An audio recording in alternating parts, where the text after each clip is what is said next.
فرماتے ہیں کسی کو اللہ کا شریک نہ بناؤ. یہ کس کا حق ہے؟ اور بالکل ملا کر وَاعْبُدُوا اللَّهَ وَلَا تُشْرِكُوا بِهِ شَيْئًا وَبِالْوَالِدَيْنِ إِحْسَانًا. بالکل ملا. اور ماں باپ کے ساتھ اچھا سلوک کرو، اپنے حق سے بالکل ملا کر. 15ویں سپارے میں فرماتے ہیں وَقَضَىٰ رَبُّكَ أَلَّا تَعْبُدُوا إِلَّا إِيَّاهُ وَبِالْوَالِدَيْنِ إِحْسَانًا. اللہ نے فیصلہ فرما دیا، لکھ دیا کیا؟ لا تعبدوا الا اياه، اللہ کے سوا کسی کی عبادت نہ کرو. اللہ نے فیصلہ فرما دیا، اے لوگوں تمہارے اوپر لازم کر دیا کیا؟ ایک اللہ کی عبادت کرو، اس کے سوا نہ کسی کو سجدہ کرو، نہ کسی کی قبر پر جا کر کے ماتھا ٹیکو، نہ کسی کی نماز پڑھو، نہ کسی کا حج کرو، نہ کسی کا روزہ کرو. کرو تو صرف ایک کا. کس کا؟ یہ فیصلہ فرما دیا. اور دوسرا فیصلہ کیا فرمایا؟ وَبِالْوَالِدَيْنِ إِحْسَانًا. اور ماں باپ کے ساتھ ہو اچھا سلوک کرو. یہ ہے ماں باپ کا مرتبہ.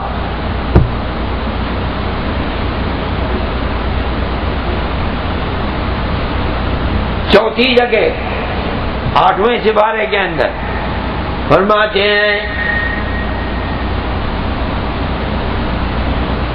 قل تعالوا اتلوا ما حرم ربكم. آؤ میں تمہیں بتاؤں قرآن نے، اللہ نے تمہارے اوپر کیا کیا چیزیں حرام کی ہیں. جب علیکم اللہ تشرکوا بہ شیئا، تم پر لازم ہے کہ تم اللہ کا کسی کو ذرہ برابر بھی شریک نہ بناؤ. ایک اللہ کی عبادت کرو. ایک تو یہ، اور دوسرا کیا ہے؟ وَبِالْوَالِدَيْنِ إِحْسَانًا. اور ماں باپ کے ساتھ اچھا سلوک. یہ اللہ قرآن میں جگہ جگہ ماں باپ کے حق کو بتاتا ہے. سب سے پہلے اللہ اور اس کے رسول کا حق ہے. رسول اللہ کا حق اللہ ہی کا حق ہے. اور بھائی رسول کس کا ہے؟ اللہ ہی کا تو رسول ہے. اس لیے یہ نہ سوچنا کہ اللہ کا تو حق ہے، رسول اللہ کا حق کہاں گیا. رسول اللہ کا حق اللہ ہی کا حق ہے. اس کے بعد نہ کسی بادشاہ کا، نہ اولاد کا حق ہے، نہ بیوی کا حق ہے، نہ پیر کا حق ہے. اگر حق ہے تو کس کا ہے؟ ماں باپ کا حق ہے. کون سکھلا رہا ہے؟ کون کہتا ہے؟ اللہ فرماتا ہے. رسول اللہ بھی جب بیان کرتا ہے یہی ترتیب، پہلے نمبر پر اللہ کا حق ادا کرو، اور دوسرے نمبر یہ نہیں کہتا میرا حق ادا کرو نا، یہ کہتا ہے ماں باپ کا حق ادا کرو.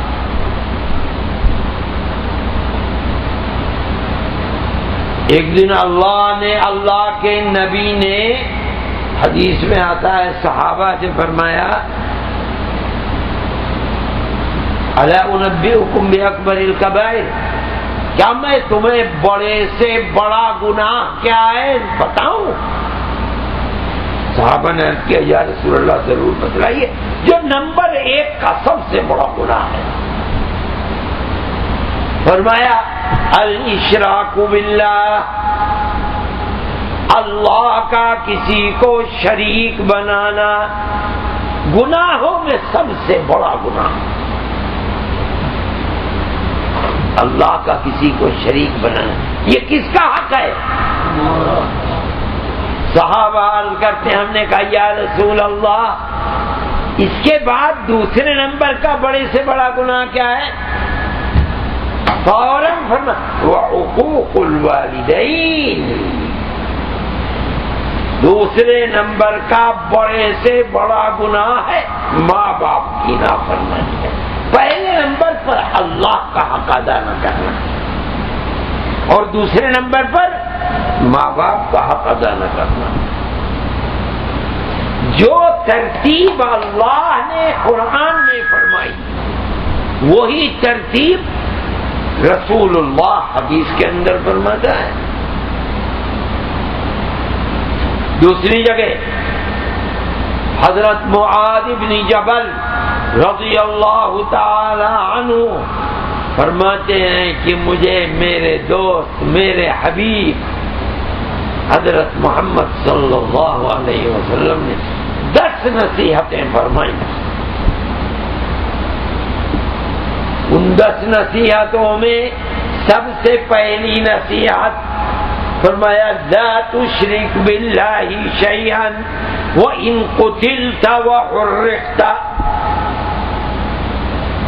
اے معاذ اللہ کا ذرا بھی کسی کو شریک نہ بنانا، کس کا حق ہے؟ کہاں تک؟ فرماتے وَإِن قُتِلْتَ وَإِن حُرِّقْتَ، اگر دنیا تیرے سامنے آئے تلوار لے کر، بندوق لے کر، کہے کہ معاذ اللہ کا کسی کو شریک بنا، نہیں تو تیری گردن کاٹ دیں گے، گولی مار دوں گا۔ اللہ کا نبی فرماتا ہے وَإِن قُتِلْتَ، مر جانا، مان لینا، گوارا کر لینا، مگر اللہ کا کسی کو شریک نہ بنا۔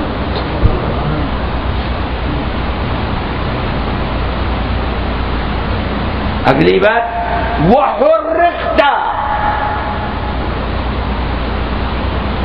اگر دنیا کہے کہ معاذ اللہ کا کسی کو شریک بنا، نہیں تو یہ آگ جل رہی ہے، تجھے زندہ کو پکڑ کر آگ میں ڈال دیں گے۔ اللہ کا نبی فرماتا ہے معاذ جل جانا مگر اللہ کا کسی کو شریک نہیں بنا۔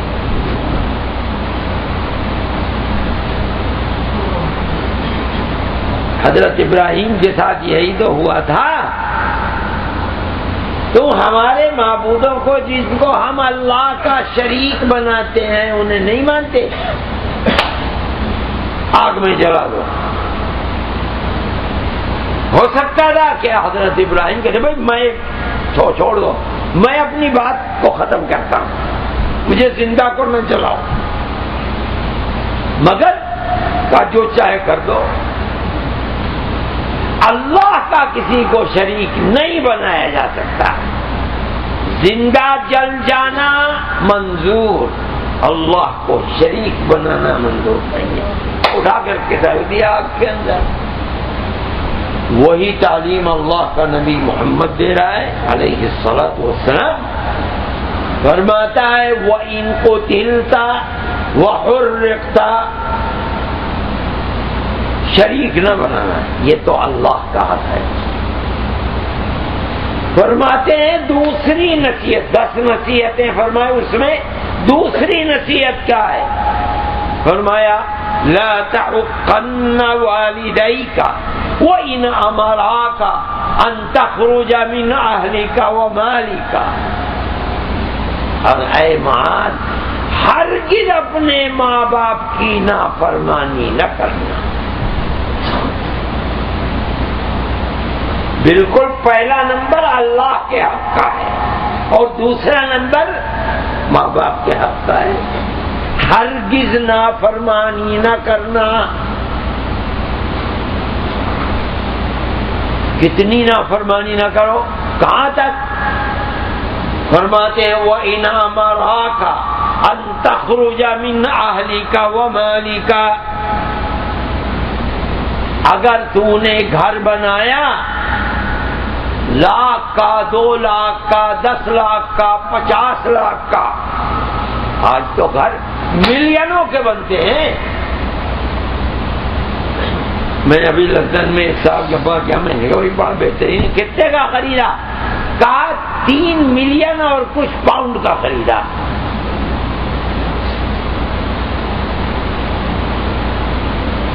اللہ کا نبی کیا فرماتا ہے؟ اگر تو نے گھر بنایا 10 ملین، 50 ملین، 100 ملین کا، اور اس گھر کے اندر ہر چیز لا کر کے رکھ دی، اپنی اولاد کو لا کر کے بسا دیا، اگر ماں باپ کہیں کہ بنا بنایا بسا بسایا گھر چھوڑ کے باہر نکل، اللہ کا نبی فرماتا ہے باہر نکل کے کھڑے ہو جانا، ماں باپ کی نافرمانی نہ کرنا. دیکھتے ہو؟ اور اگر کرو گے تو اس کا مطلب یہ اللہ کی رحمت کا دروازہ بند ہے، اب خدا کے عذاب کا انتظار کرو.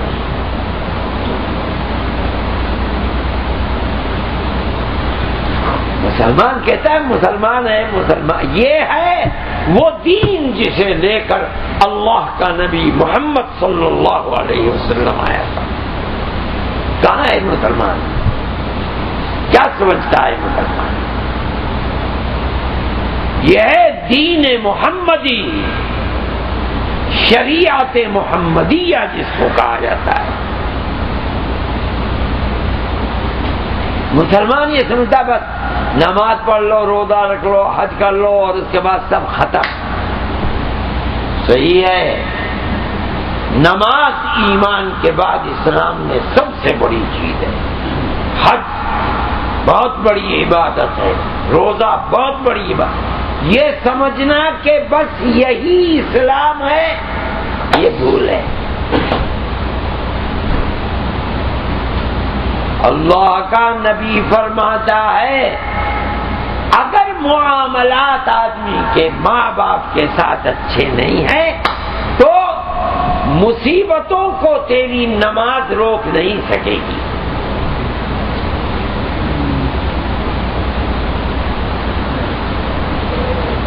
اسی لیے حدیث کے اندر آتا ہے کہ آپ کے پاس ایک شخص آیا، کہنے لگا یا رسول اللہ میری ماں بوڑھی ہے، بالکل اپاہج ہے، میں ہی کھلاتا ہوں، میں ہی پلاتا ہوں، میں ہی سلاتا ہوں، میں ہی پیشاب کراتا ہوں، میں ہی پاخانہ کراتا ہوں، جو کام وہ میرا بچپن میں کیا کرتی تھی، آج بڑھاپے میں میں سب وہ کام اس کا کرتا ہوں. جو اس نے میری بڑھاپے میں خدمت کی تھی، وہ جو قرض تھا میرے اوپر، آج میں وہ قرض ادا کر رہا ہوں. وہ میری خدمت بچپن میں کرتی تھی، آج میں وہی سب خدمت بڑھاپے میں اس کی کر رہا ہوں. کیا یا رسول اللہ وہ جو میرے اوپر قرض تھا آج خدمت کروں گا تو وہ قرض ادا ہو جائے گا؟ فرمایا نہیں. وہ جب خدمت کرتی تھی تو دعا کرتی تھی اے اللہ میرے بچے کو عزت دینا، دھن دینا، صحت دینا،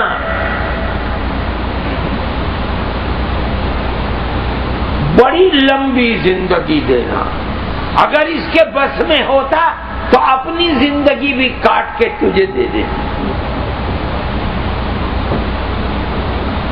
آج تو اس کی خدمت کر رہا ہے، وہ تو کہتی تھی لمبی زندگی دینا، اور تو کہتا ہے اللہ دین ایمان کے ساتھ اس کی مشکل آسان کرتے ختم کرتے. تو دیکھ کتنا فرق ہے. وہ کس جذبے سے تیری خدمت کرتی تھی اور آج تو خدمت اس کی کر رہا ہے، تیرے دل کے اندر کیا ہے؟ دونوں کیسے برابر ہو جائیں گے؟